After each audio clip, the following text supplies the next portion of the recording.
Hello and welcome back to Factorio Fixit. My name's Negative Root and let's get cracking. Today we're playing a factory by Alain, and it looks like a pretty interesting factory as well. This is a 50-hour factory, I think. So let's get going. Let's have a look here. See what we've got. Trains for starters. Trains. You might have seen that one that nearly hit me to start there. That was interesting, to say the least. Not much fun around trains. So we've got, this is a bit of a remote, okay, oil is what we're doing down here, and it seems to be going quite swimmingly, and it seems to me we just don't have the empty barrels is what the issue seems to be. Now I noticed that right now we've just got barrels sitting around not being used at all, so what we'll do is we'll just fix this and see if it helps matters. Generally when you're piping, when you're using barrels. Oh, and we're green. Let's stop that, because no one likes the night vision goggles. So, here we go. Well, that seems to be working quite nicely. It's got 30, that's got 10. Yeah, okay. So it seems like that works if we have the empty oil barrels. So let's head back to the main base, see what's cracking up here. Now it looks like this is a fairly automated setup. We've got 2 lights, 4 laser turrets and signals and big power poles. Can't help but wonder if that was made with a mod. So I've just learnt recently that there is actually a cool mod for doing that kind of stuff. Ooh, tanks. So we've got a bit of a mining patch here. These are empty. That's filling up. Oh, there goes a train. Wonder how many. Oh, stuck. I wonder how many empty barrels it has in it.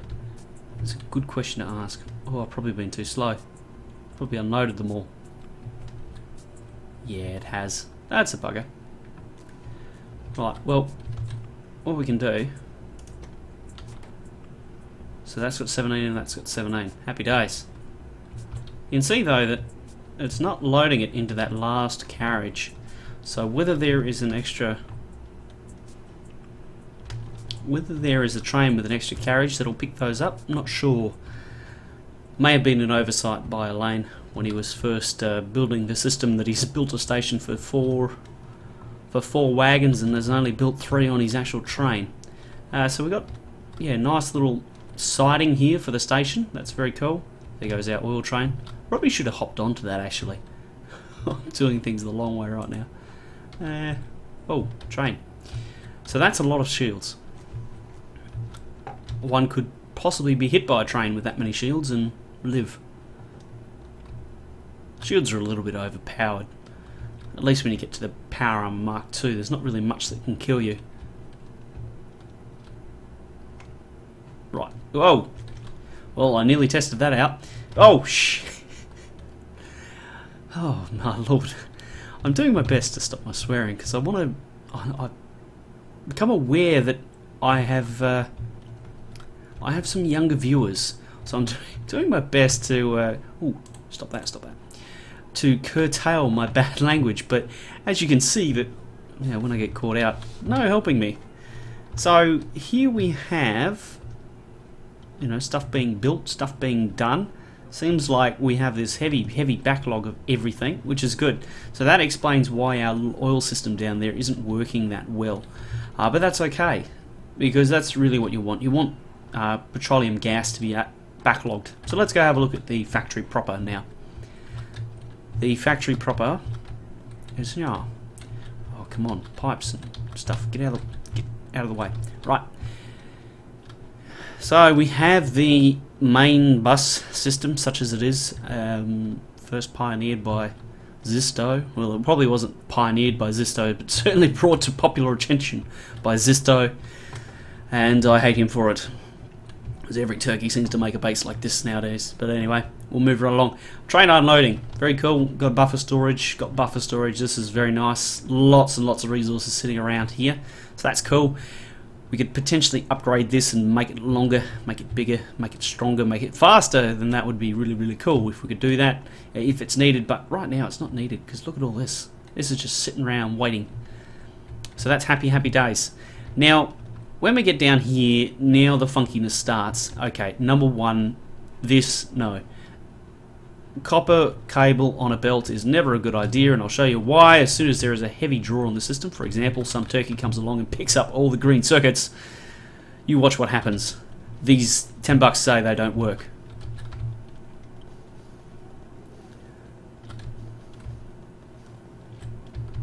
Okay. And we're starting to clear the backlog. Any minute now. There we go. And we're starting to get there. So you notice that as soon as something starts really, really using those resources, the supply to the later ones just completely peters out. You can never get enough of these onto one line to actually make a difference. And that's why direct insertion is normally a good idea. And if you don't do direct insertion, at least have it doubled up onto lines like this. To show an example of how you might fix this and do it a little bit differently, I'll just point something out here. You can see that we've got 3 different load points for these, trying to get enough copper cable. You know, this line is packed, and I mean like packed. Look, it's complete compression. That is a blue belt, complete compression on one side, and it doesn't get any better than that, really. So if you're completely compressing a blue belt like this, you know you have issues with the design, because you can see now it's not even getting up here, and I'm not drawing on them anymore. You know, if I was to continue to draw, the problem just gets worse. So let's have a look at a solution here that might help, and also we can straighten out this gear here. So what I want to do is I want to keep things on their own belts as much as possible with this a chunkier build. Whoops, I don't need to do that. So what I want to do is here I want to go, yep, blue belt, stop that there, happy days, and that's fine. I'll leave that. The reason I'll leave that is actually that's turned itself into a compressionless turn, and if you don't know what that is, go look it up. Well, I'll probably have to show you guys at some point what exactly a compressionless turn is. Maybe do a tutorial on advanced throughput or something. Right, so now what we need to do is figure out how to get all this working. So what we've got is we've got X amount of level 3 assemblers making a product. Now obviously they're going to load one side of the belt, and we want to make sure that both sides of the belt get loaded. So 1, 2, 3, 4, 5, 6, 7, 8, 9, 10, 11, 12. That means 6 to a side. 1, 2, 3, 4, 5, 6. There is our break point. Now what I'm going to do is I am going to do something similar to this. Don't ask me what yet, I don't know. I'm making this up as I go along. So what we've got here is we need to there's my break point. So what I need to do is get rid of that, and this here, and I want to get that around here. Pretty easy, yeah? Just don't get excited just yet though. So what I'll do is something like that, because that'll work. See that? Happy days. So now I can straighten this line out, because this will be balanced, well, as much as balanced can be using the existing setup. Okay, so that's all good. I can put this in here. Excellent. Now I need a inserter there, or an outserter, depending on your vernacular. Wonderful. So now I've got a compressed belt. What I might do is I might do another. Damn, can't fit it. Alright, so what I'll do is another compressionless turn here. Okay, that's one compressionless turn, and that's another compressionless turn. So theoretically, I'm going to get no compression losses in that little area. Happy days, yeah? So if this one's full, compressionless. If this one's full, it'll go compressionless this way. Trust me, it works. At least it does in my head. Right, so here we go. All the way to the end. There we are. One there, one there, one there. Now obviously this is using more resources to actually set it up and get it working. However, the trade-off is more speed. Now, if you're really looking at designing one of these goodly, or well, you would want the blue and the copper cable to be on the near belt, and your iron plate would be on the far belt, simply because fast inserters work faster, hence the name. So right now, we're not going to quite achieve that max throughput because of the speed of these things. So, two solutions, right? What can we do? What can we do?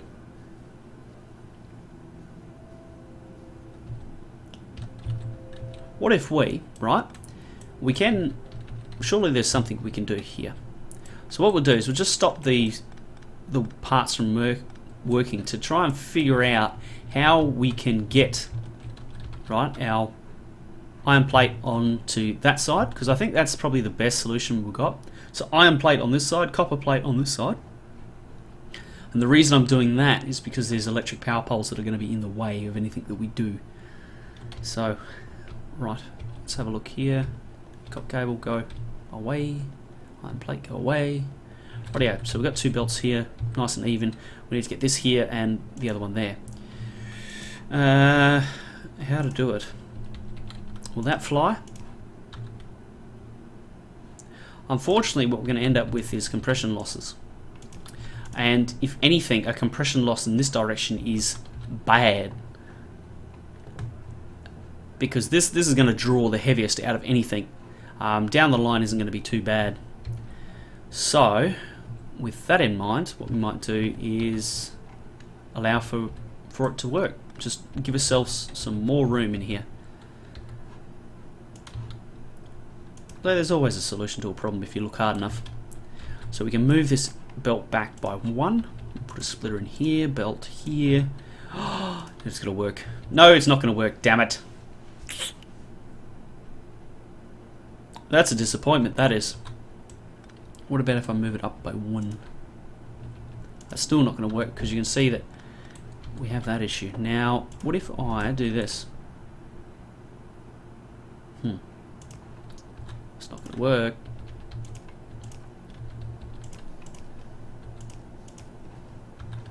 Right, let's figure this out. Oh, actually, hang on. Hang on. Nah, it's not going to work.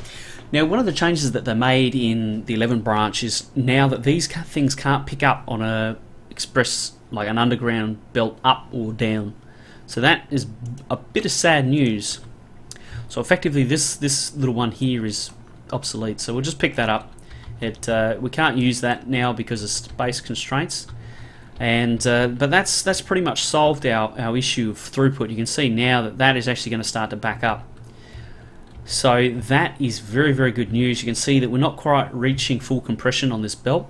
So we know that through here, or down here at least, we could add another, I'm guessing it would be another two level 3 inserters. So one here and actually move everything up by one. So another one in here. So we have 7, well, there might actually be 8 to a side of these that it would support. But you can see that we've backed it up now. So if I add a draw to this line, add a bit of load, let's see what happens.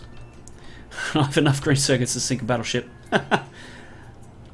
I'll just put them in that box. That'll solve the issue for me. Now, obviously, I'm not getting into the broader factory here because I figure this is an interesting little thing to talk about right now. And when we, you see now, I'm just standing here with F held down, and it's not really making any difference past there of how much copper cable we've got on the belt. So that, you can see small tweaks can make a large amount of difference to your actual throughput numbers. If we go to production, we'll have a look. There we go, 750, that's okay, you know. This is not anything to be overly happy about, but it does the job for you. Now let's have a look here. We've got 1, 2, 3, 4, 5, 6, 1, 2, 3, 4, 5, 6. And then this thing, right? This is not needed because you're going to balance the belt up north. By doing that, you actually add a 75% bias to this bottom side of the belt. So we don't want that. We want everything to be balanced. That way we get the maximum throughput. And you can see here we've got this thing, and this is a weird little rebalancer. The way to solve this would actually be to do that. Now the belt... Oh, well, actually, hang on. I'm getting that wrong. The reason that's wrong is because it's not actually balanced yet. So if I do this here, right? Run a here to here. Not enough room. Because that needs it. What could we do? What could we do? What could we do? Alright, well this is pretty light draw. We'll probably put this up here. Oops, we'll actually go one further. Put that there. Pick this up, put that there. Put that down. Okay. Well, I've left myself too much room now. But, you know, whatever. Whoa, whoa, whoa, whoa. Things going everywhere now. Alright. So you can see now that this is transferring everything from up north onto the inside, which means that theoretically these belts are balanced, which is very, very nice. Now this kind of tomfoolery is interesting. There's compression losses, everything, and in the central bus you want to minimize compression losses. The reason being is you're going to have enough problem with compression losses as it is, just by the sheer virtue of how this thing works. Unless you work to minimize it, you're going to have major issues. That's not needed. What we'll do here is put one of these bad boys in. Again, compression losses, avoid them. They're bad, very, very bad. Now this here is an interesting little design, and I see nothing wrong with it, because this is just jumping over that pipe. So good solution to the issue there. What I'd like to see though is this thing actually over by one, so you can put a splitter in here and not have these corners costing you that compression. That's gone too far. RTO. Belts, corners, corners everywhere. Too many corners. Right. Here is another thing that doesn't make much sense. Sulfur being put through the bus to where? It just ends up in a box down here. Silly. Same thing with yellow inserters. After you do green science, hey, there's green science. After you do green science and better inserters, there's no further requirement for yellow inserters, so it's pointless putting it through the line. Same with gear wheels. You know, they're used on few things, so once they've been used, you don't really need them anymore. You know, this you could have placed way up here, close to your green circuit factory, because the thing is that with distance, your compression losses and the effect has greater magnitude. Think of it as a lever. The longer the lever, the bigger the problem you end up with when things don't work right. And now here it needs one of these. And anything you can do to minimize how much you're losing in the turns, it just pays off big time. And you're going to have a lot of resources just sitting around on belts. So again, oh my lord. Minimizing corners and losses is paramount to actually getting this thing to work. It's interesting. Anyway, there we go. Problem solved.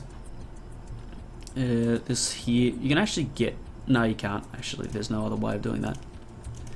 Silly. Anyway, what's this doing? So here, right, we've got 1, 2 corners. I can do it in one. There you go. Same thing. Completed. This has got corners galore. Again, that's 1, 2, 3, 4 corners. Okay, I can do it in 2. Same thing. So you don't, even if you can't avoid corners, you can do it in ways that will minimize those losses and ensure that you're not, you know, costing yourself priceless resources in buggerizing around. Okay, splitters. This, oh my god. So with the loopy thing, why the loopy thing? Oh, okay, I see. That's as far as that'll reach, hence you can't move that anywhere, which means that this has to be there and you can't change it. That's how it has to be. Unfortunately, you end up with all these losses in here. I think that as a a factory goes, extremely pretty. Like that's really gorgeous. But if I was to do this, right, you can see what will begin to happen. This thing will fall apart at the seams, and it'll be excellent. Especially those red circuits, they cost a bomb to make. Okay, so I filled up my inventory, right? We'll come up here.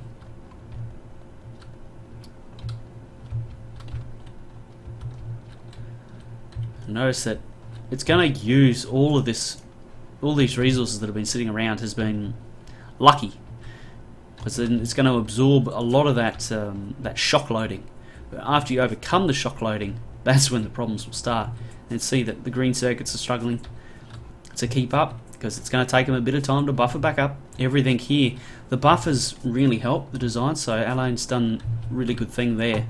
In making that and building that. Let me just ditch some stuff here. Let me ditch that, and that.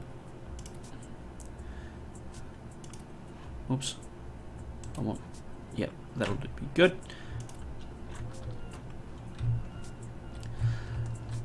So I think that that does it. It's yeah, as I said, very pretty factory. So Alain should be happy with that. And yeah, I'll see you in the next episode of Factorio Fixit. If you'd like me to play your factory, be sure to send it through to rootnegative@gmail.com. I'll do my best to play it, have a look at it, and offer some suggestions on how you could make it better. Oh, this is interesting, right? So 1, 2. I'll just let me point something out here. This is interesting. Okay. This has so many corners that don't need to be there, and you're just costing yourself valuable resources by doing it that way. Now, what could we do? What could we do, you ask? What if, right, we get out of the way for starters. We switch this over, okay? We'll start there. Let's just power that back up again. Now let's get this all sorted out.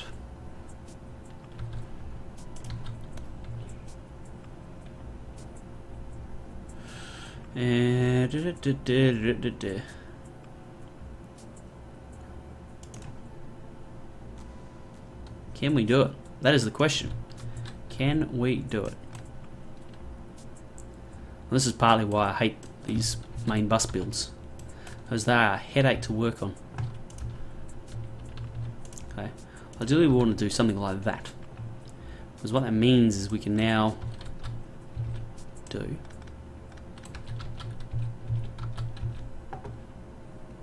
something. Oops. Oh, power. Get out of the way.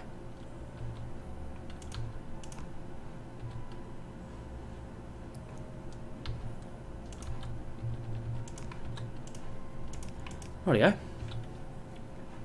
Now I just need to power those up. Easy, done. So same thing, less corners, more throughput. Very important, especially with expensive stuff like assembling factories. Yeah, that has to be there. So I'll leave this video here. Thank you very much for joining me.